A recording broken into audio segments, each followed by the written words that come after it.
నిఘా TV news కు స్వాగతం. కలం నిఘా హెడ్లైన్స్ కు స్వాగతం.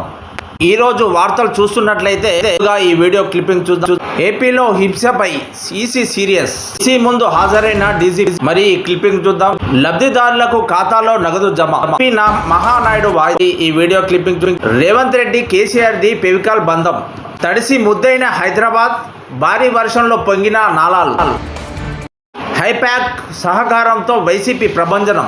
ఏపీ ఫలితాల్లో దేశం షాక్ అవుతుంది. తెలంగాణలో లంచావతారాలు. ఏసీపీకి పట్టుబడ్డ అవినీతి చేపలు. రాష్ట్ర వ్యాప్తంగా టీఆర్ఎస్ నిరసనలు. రైతు సమస్యలపై ఆందోళన. కేజ్రీవాల్ కూటమి వస్తే జైలుకు వెళ్లాల్సిందే అని అంటున్న కేజ్రీవాల్. ఏపీలో 10,000 కోట్ల ఇసుక దొంగతనం. ఏపీ పనితీరుపై సుప్రీం ఆగ్రహం. రుణమాఫీపై తుమ్మల కసరత్తు. బీమా విధానాలపై దిశానిర్దేశం. డాక్టర్లపై లైంగిక వేధింపులు. MHO Lakshman Singh arrest. స్థానిక సమరం. జెడ్పీటీసీ సర్పంచ్ ఎన్నికలు ఒకే నోటిఫికేషన్. బీజేపీ అభ్యర్థి మాధవి లతపై కేసు నమోదు.